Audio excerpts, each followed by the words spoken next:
do a quick video on what happened. Yesterday I was driving, Monday I was driving home from work. It wasn't super late, it was like 5:30, 6 o'clock in the evening, and I was just super, super tired.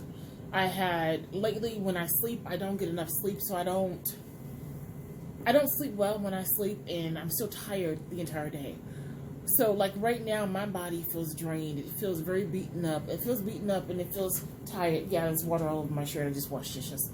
And of course I got water all over me when I wash dishes. So Monday I was driving home. It was around 5, 6. Actually it was early. Yeah, it was 5 or 6. I have this long stretch highway that I go down in order for me to get into Illinois. So I'm going down this long stretch highway to go down Illinois. The sad part about it, well, the dangerous part about this highway, and I didn't realize how dangerous it was, it's several miles. It just drops down into nothingness. So, and I'm sure it's not nothingness. I'm sure it's not bottomless, but it is a very low drop. It's all steep. If you go down there, can't nobody get you out. Basically, you're just down there. Or it drops off into, I don't know if it's a river. I think this is a river. This huge body of water over here. So it's like marshlands, and then it spills into a body of water. So I'm coming down this highway. I know I'm sleepy. I feel like I'm sleepy. I'm telling myself I know I'm sleepy. And you know how you're talking to yourself, trying to keep yourself awake, and all of a sudden, I know I'm asleep. All of a sudden, I know I'm asleep. I know I'm physically asleep. And I'm in a daze. I'm physically asleep. And I just feel a jerk, like the car jerks. I'm half asleep, half awake out of it. Open my eyes, trying to figure out what's going on. My hands are gripping the steering wheel tight. My feet is pushing on the gas. So I'm still going pretty forward, pretty fast. I finally opened my eyes and I realized where I'm at. That drop off, my car has basically drove off the road. So I get to where I'm more awake and I put my foot on something says put foot on brakes. I put my foot on the brake, and then I'm like, okay, and then something said, get out of here now, get out of here now, get out of here now, move now, move now. So then I didn't want to put it in reverse, and I wasn't consciously thinking.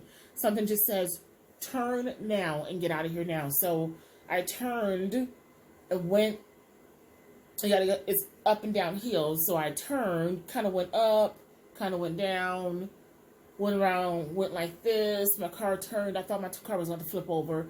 And I get out of that marshland, thank God it didn't have, out of that marshland. So I'm like, okay, fine. So now I'm out of there and I then pulled into the gas station. And I'm parked on a gas station. I'm gripping my steering wheel. I'm freaking out because basically I could have freaking died. And I'm just like, what happened? Like in my brain, I'm thinking, what happened? Did I veer away to get away from something? Did I fully fall asleep? What happened? So this woman, as I'm pulling into the gas station to park and figure out what happened, this elderly white lady walks up to my car. And she's like frantically screaming, "Are you okay? Are you okay? You okay?" I let my window down and I open my door and I'm like, I don't know. I don't know if I'm okay. I don't know. I can't feel my body. I'm thinking, honestly, in that moment, I'm thinking I'm dead. I said, I gotta be dead. And I'm dreaming this woman, I gotta be dead. So, cause I don't know what's going on. So then she's like, well, my husband and I saw you drive off the road and you were airborne, and we thought you were getting ready to your car was getting ready to flip over, but it didn't. And she said this long pole was sticking out the ground, and somehow your car then veered to the pole, and you hit it. And that's what woke me up, was hitting that pole. She said, but I don't know how that happened because you weren't aiming for the pole. Your car was aiming away from the pole, but it hit the pole, and it shot. But that's what woke me up, and enough for me to remember to tell me to get off the gas and.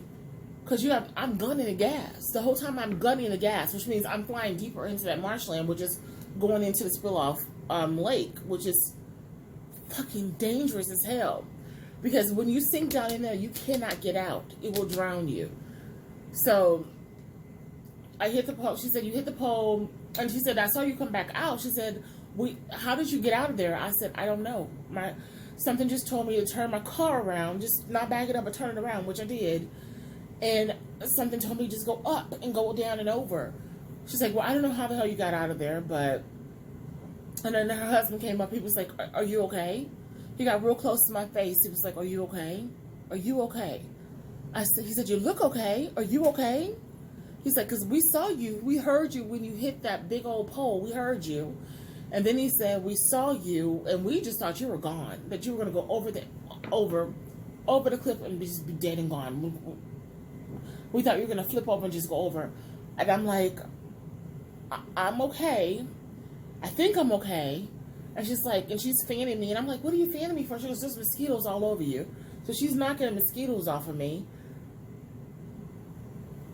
I didn't know what happened. I'm emotional. I'm stressed. I'm scared. He's like, you look okay. And she's like, well, let's call the police. And I was like, okay. She's like, well, let's call the police. Do you want me to call the police? I'm like, I'm going to call my wife. I'm going to call my wife. And then I'm going to call, I said, okay. And then I'm going to call the police. So she was like, okay, so you're okay? And he looked at me. He says, you're okay. I said, I think I'm okay. He says, you're okay. I said, I'm okay. I'm okay. And then he motions for his wife. He said, she's okay. Let her make the phone call she needs to make. And he motioned for his wife, and they kind of watched me from a distance before they drove away. I called Mandy, told her what happened. Called the police, told the police what happened. The police told me that because no other cars were involved, it was just my vehicle. And since I was okay and I didn't need 911 at the time, that they weren't going to come out. They weren't even going to do a report. They said it was just my vehicle. No property was damaged. My vehicle was only damaged. There was no other vehicle involved. And due to COVID, they don't do responses like that for those kind of accidents. So I said, okay. So then I called my insurance company. And my insurance company was like, are you okay? I'm like, yeah, I'm okay. I said, do you want me to stay here at the accident? She goes, if you can get your car home, get your car home. And I'm like, okay. So I'm like, what do I do? I said, the police are not going to come out to report. What do I do? She says, it sounds like you're still in shock right now, so maybe you need to either call an ambulance or go to the hospital, or if you can get home, get home. And so I said, okay. So I got in the car, and I drove my car home. My car was running rough as hell. My home wasn't that far from there. I got home. The insurance company made arrangements. Within an hour, somebody was here. They picked my car up. They took my car to the processing place where they were going to get the estimate done and the repairs done. They came, picked my car up, towed it over there. So now I'm sitting here. I still don't feel my body. And in my mind, I'm thinking I'm dead. I gotta be dead because there's no way I'll survive that. There's just no way I walked out of that. There's just no way.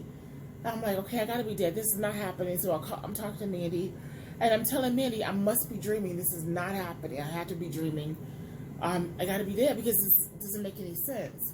And Mandy's like, honey, you're okay. You're home. You're safe. Just stay home. I'll be home in a little bit. When I leave work, I'll come home. She came home. She helped me, and she's like, oh, you're alive. It's okay. I'm not lying. You're alive. You can feel me. I can feel you. You're alive. So then I said, do you know what happened? She goes, yeah.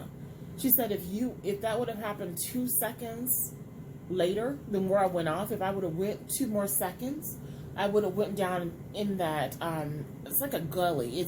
I don't know where it ends at, but I would have dropped off all the way down there. And there's no way, then nobody would have gotten me out of there. I would have been dead. They wouldn't have been able to retrieve my car. They wouldn't have been able to pull me out. It's so far down. It's like, you're just gone. You're gone. So that freaked me out. The entire night, every time I closed my eyes, even though I didn't see myself go off the road, when I closed my eyes, I saw myself going off the road, but going off the road in different spots along that road, which then it made me think that I was dead. I had to be dead if I'm continuing to think of that stuff. And the different spots where there's no way I could have lived from. So the next morning, the insurance company sent Enterprise out here to pick me up and put me into a different vehicle. And they gave me an update on my vehicle. The insurance company did an amazing job. They want, and every sentence was, "Are you okay? Are you okay? What do you need? Are you okay? Are you sure you don't want medical care?" And also during this time period, my body I felt like I couldn't feel nothing. So it wasn't until the next day that from here to here, all that hurt. And it was only on the right side. So all of this hurt, like tremendously hurt. Like something had just punched me in my chest. And my left knee tremendously hurt. It wasn't until the next day I started feeling that pain. The next day I had asked my boss if I could work from home. Because emotionally I didn't want to drive that road again. That road, oh my God, yeah, that road. And then that went sideways. Nobody got back. My boss was like, "No, you get approved, you can't work from home without approval from HR since nobody else is really working from home." And I'm like, everybody's working from home. That's all they do is work from home. The one girl that sits next to me, she never at work. She's always at home. But she's saying she's clocking in at work. Everybody works from home. I'm just the only idiot that asks for permission in advance, but everybody else is at home. So I just was like, well, anyway, so he didn't get back with me. So I got in my car at 7:30 in the morning. So going this way, I had to go back down the stretch road to go back to work. So I went to work for a few hours. I left. I went to work for like 6 hours, and then on the way back, I saw where I went off the road.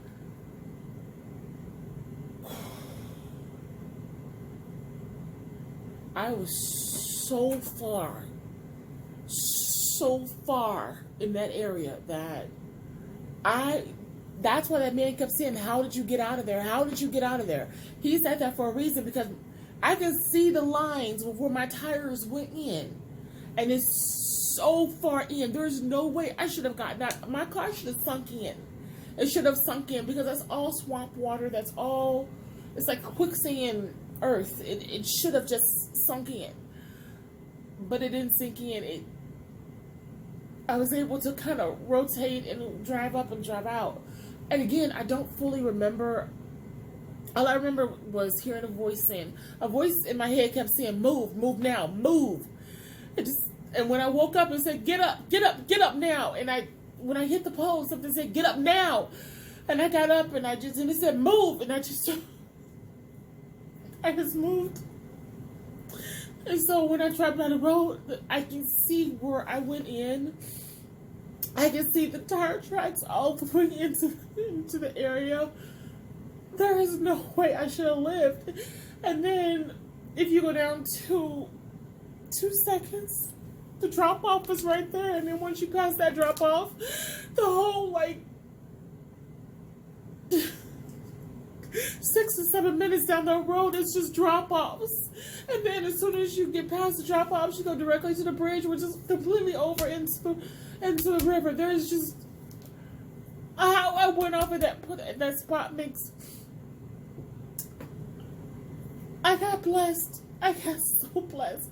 Because how I went off at that spot makes no sense. And how my car aimed to hit the pole to wake me up makes no sense.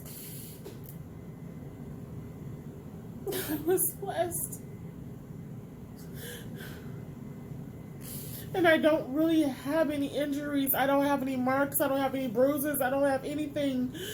My car is fucked up. My car is a mess. But I don't have any bruises, marks, or anything on me. I just have soreness and pain. That's it. And for the last 2 nights, I haven't really slept. I've been having nightmares. I can't sleep.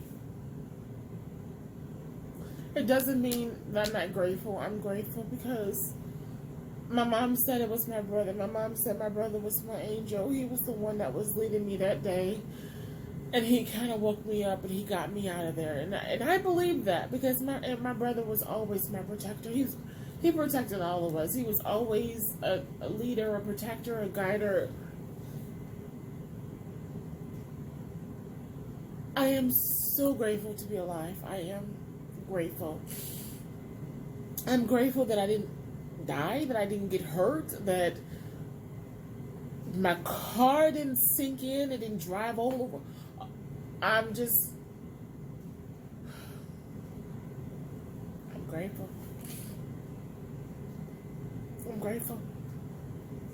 I'm thankful to God for blessing me to have more days on this earth with my family to love. I'm thankful that I'm just thankful and I'm grateful.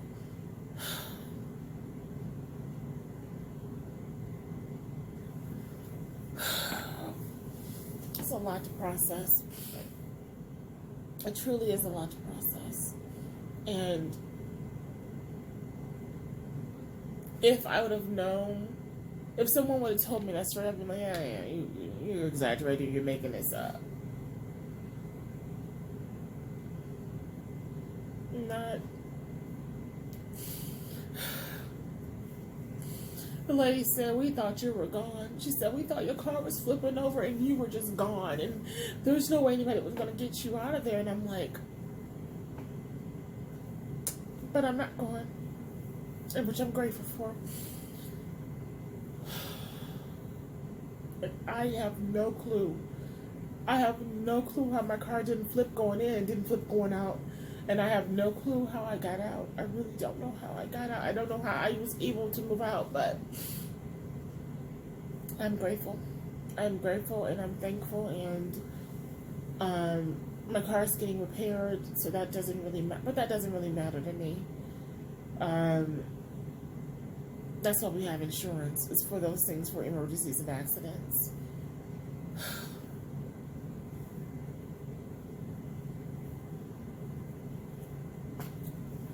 I have no words other than I'm grateful and thank you. Thank you to God. Thank you to my brother. Thank you to my angels. Thank you. Thank you. Just thank you. My life is no more important than another one. And I don't know. Maybe it was somebody else on that road that God was protecting too. Maybe it was somebody else who was meant to do amazing things and he just got me off the road before I hurt them. And just, or maybe he wanted me to continue to live because he thought I had something left to do with my life. I don't know. I'm just thankful and grateful. I don't know. I'm just grateful. Either way, he protected me. He protected everybody else on that road. I have no clue how it happened. I have no clue. I just don't know. It's never, ever, ever happened like that. Never. I wasn't drunk. I wasn't drinking. I was just tired. I'm just tired all the time. I wake up, I'm tired. I go to bed, I'm tired. I'm tired every day of my life. I was just tired. And I was trying to do so much, like every day I'm doing a lot.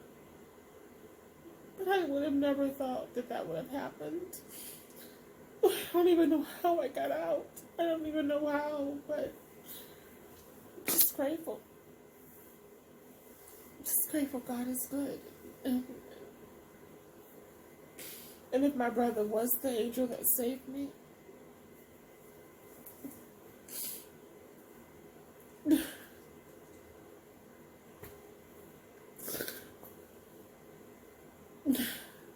just grateful.